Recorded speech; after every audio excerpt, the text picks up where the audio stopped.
Close enough. Alright, so high five. High five. Oh boy, this gets a little tricky. Guess what type of roll it's based on. Guess. You guessed it. 17-stroke roll. Kidding, it's the 5-stroke roll. So the 5-stroke roll is a... That's our check pattern. So if you're not up on the 5-stroke rolls, now's a good time. So they have the... Is kind of the basics to this whole solo. Alright, so, let's see. I'm going to start on measure 3 because I think the first two measures you're going to get. But the third, measure 3 to measure 7 is where we're going to start. So this is all based on the open roll, so we're going to be that type of thing.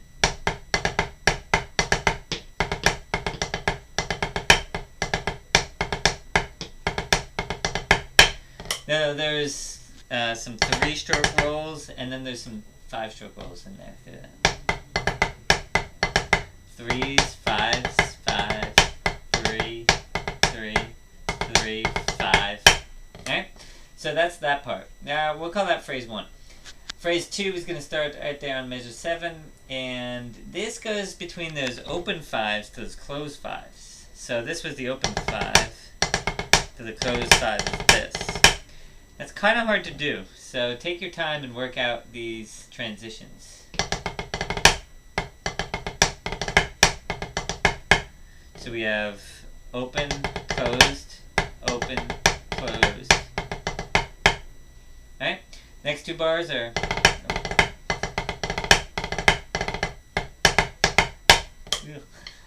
so we got righty, lefty, open, righty, lefty, righty, open. And then we just have staggered closed. A little weird.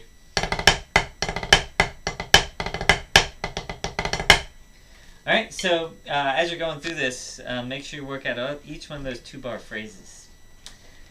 Alright, so the A section gets... Oh, this part's so cool in the music, you're going to love it. This one kind of has like a weird feel, like a weird beat to it. So A1, we'll call that. We're going to do the first 2 bars of A.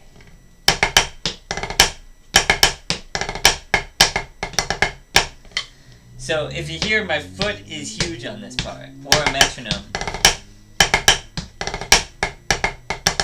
So it kind of does on the beat, off the beat, on the beat, off the beat. Alright, take your time on that. And then the next part is... then a lefty roll at the end. And this lefty thing at the end is kind of tricky because it's a decrescendo. So make sure you start practicing that, get softer. You may want to get to the rim too, so start in the center and move your way. Not too easy to do, especially lefty. Ah, high five. Alright, A2, we'll call this at 17, is one of the same patterns he does a lot. He does this triplet type feel. From another solo. Then he just adds the rolls over it.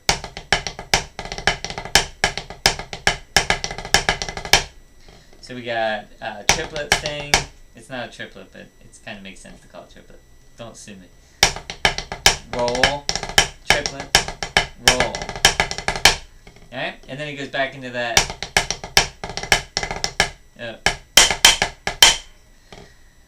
So the first bar and the third bar are the same. And then he goes into this weird accent thing. The right hand is on the rim the whole time. The left hand just stays in the center. So work on that one a few times. Alright, that'd be the A section. The A section all kind of has a theme to it. B has a whole different theme at first. And this is going to rock your socks. You're going to love it. There's a few types of rolls. We have the open roll. We have the closed roll. Now we have the in between that, the medium roll. Triplet based roll. This is sometimes really hard. Hopefully it's not hard for you. But the way we're going to do B is we're going to do 1 bar at a time, and we're going to do without the diddles first. So here's the first bar without the diddles.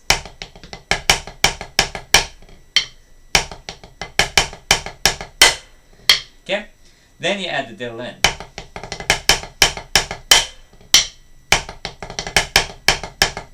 But without understanding the check pattern, that's without the rolls, without understanding how it works without the rolls, it's going to sound like this. And then I'm going to look at you like, what? So do this with the check patterns. Work on each measure like that. So this is the next measure. Oh.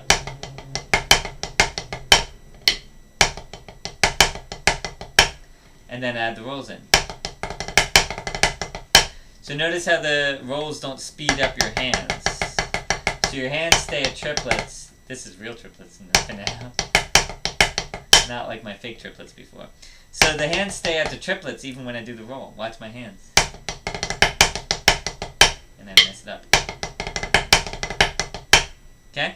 So that's why we learn check patterns, to understand how the hands work. Then you just add double hands or not. So that was the first and the second measure of B1. Here's the third measure. Again, without the roll, it sounds like that. And then with the roll. And then the last bar, we have something called the hemiola. Kind of a weird sounding phrase. Or...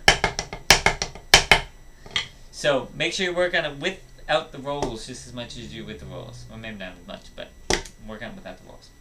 Alright, that'd be B1. B2 is going to get to another different feel.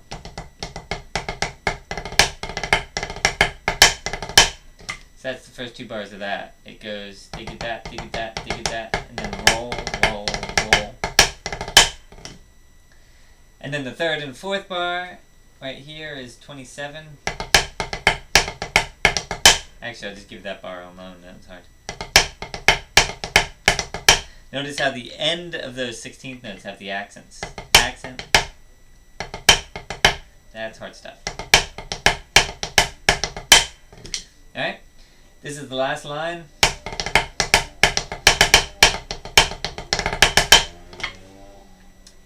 So, I don't know if I could explain that any further, but just to pause the video a lot and learn each one of those licks. So, that's going to take, each one of those takes a little while. But remember some of the key ingredients to this, like at B, make sure you practice without the rolls. And at, whatever we're going to call that, box phrase 2, make sure you get used to the open rolls into the closed rolls. That's some of the main ingredients to this thing. High five. Bye.